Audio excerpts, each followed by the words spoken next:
नमस्कार साथियों, बदाला प्लेटफॉर्म में आपका स्वागत है। एनसीईआरटी क्लास 7 लेसन नंबर 13 गति एवं समय, मोशन एंड टाइम।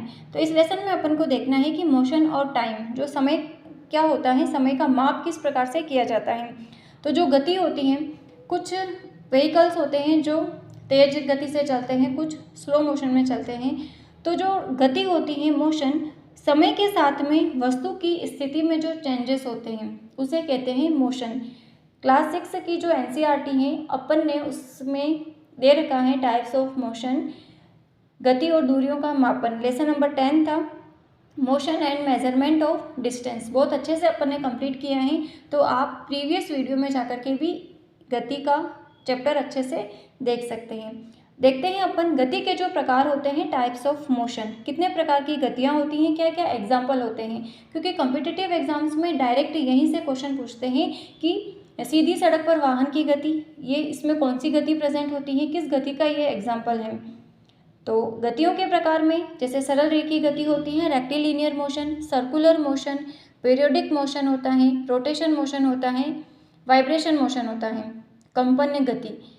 तो अब इसमें जो एनसीईआरटी की भी 7 वाली बुक है, सिर्फ एक टेबल की फॉर्म में एग्जाम्पल ही दे रखे हैं। तो अपन देखते हैं थोड़ा कि जैसे मार्च पास्ट करते सैनिक, इसमें कौन सी गति पाई जाती है, सरल रेखीय गति, एक ही सीधी रेखा में चलते हैं। और इसके एग्जाम्पल्स कौन कौन से होते हैं, जैसे सीधी सड़क पर वाहन की गति, फिसल पट्टी पर फिसलता हुआ बालक, और सीधी पटरी पर रेलगाड़ी की गति, ये सीधी सड़क पर चलती रेलगाड़ी, वो सरल रेखीय गति का एग्जाम्पल है।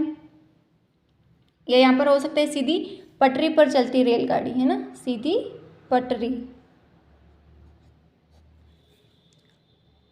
सिपाहियों के मार्च पास्ट की गति हो गई, वो भी रेक्टिलिनियर मोशन का एग्जाम्पल है। तो मतलब कि सरल रेखा में होने वाली जो गति होती है, सरल रेखा, एक ही रेखा में होने वाली जो गति होती है उसको कहते हैं रेक्टिलिनियर मोशन। नंबर 2 देखते हैं वृत्ताकार गति, सर्कुलर मोशन। जब कोई वस्तु एक निश्चित वृत्ताकार पथ में घूमती है तो ये गति क्या कहलाती है, सर्कुलर मोशन में गोल गोल घूमती है, तो उसको कहते हैं अपन सर्कुलर मोशन। सर्कुलर मोशन में एक होता है कि जो उसका सेंटर वाला पॉइंट होता है ना, उस बिंदु से सभी जगह उसकी जो डिस्टेंस होती है वो इक्वल रहती है। जैसे कोल्हू के बेल की गति हो गई, चक्री झूला है तो उसकी गति हो गई, चक्री झूले की गति, कोल्हू के बैल की गति। ओके, अब घूर्णन गति, घूर्णन गति में होता है रोटेशन मोशन, कि ये भी एक प्रकार की जो सर्कुलर मोशन है उसी का एग्जाम्पल है। लेकिन इसके बीच में क्या होता है कि एक एक्सिस होता है, और निश्चित एक्सिस के चारों ओर होने वाली जो गति होती है उसको कहते हैं रोटेशन मोशन। आवर्ती गति, जो लोलक की गति होती है, सरल लोलक, सरल लोलक की गति में क्या होता है कि एक ऐसी गति जो एक निश्चित समय अंतराल के पश्चात अपना जो पाथवे होता है उसको रिपीट करती है, उसको दोहराती हैं, तो उसे कहते हैं पीरियोडिक मोशन या आवर्त गति। जैसे घड़ी के पेंडुलम की गति, एक बार उधर जाएगा, एक बार इधर, इधर उधर, इधर उधर, तो घड़ी के पेंडुलम की गति। बालक के झूलने की गति, झूला झूलता है तो एक बार आगे आता है, एक बार पीछे, एक बार आगे आता है, एक बार पीछे। सूर्य के चारों ओर ग्रहों की गति पीरियोडिक मोशन का एग्जाम्पल है। ठीक है, पीरियोडिक मोशन देखा, लोलक की गति, बालक के झूलने की गति, सितार के डोरियों की गति हो गई। वाइब्रेशन मोशन में क्या होता है कि ऐसी गति जिसमें वस्तु जो होती है वो वाइब्रेशन करती है, वाइब्रेशन मोशन कहलाता है। वाइब्रेशन करती वस्तु के जो पार्टिकल्स होते हैं ना, वो निश्चित समय के बाद में अपने पाथवे को दोहराते हैं। तो इसमें अपन ने एक स्टेटमेंट भी देखा था कि जो वाइब्रेशन मोशन है, कंपन गति, वो एक आवर्त गति का ही एग्जाम्पल है। ओके, तो ये अपन ने सब देख ली हैं मोशन।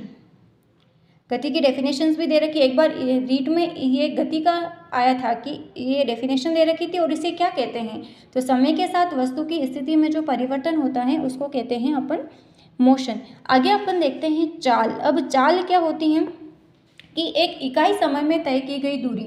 चाल को अपन कैसे देख सकते हैं कि अगर हम 2 बस के द्वारा 1 घंटे में तय की गई डिस्टेंस को पता करते हैं, तब कोई वस्तु है, कोई कार है, अगर वो 50 किलोमीटर प्रति घंटे की चाल से गति कर रही है, तो इससे अपन क्या पता लगाते हैं कि एक कार है जो 1 घंटे में 50 किलोमीटर डिस्टेंस तय कर रही है, दूरी तय कर रही है, तो उसको अपन क्या कहते हैं, चाल। की किसी भी वस्तु के द्वारा एकांक समय में तय की गई जो डिस्टेंस है, दूरी है, उसको हम उस वस्तु की चाल कहते हैं।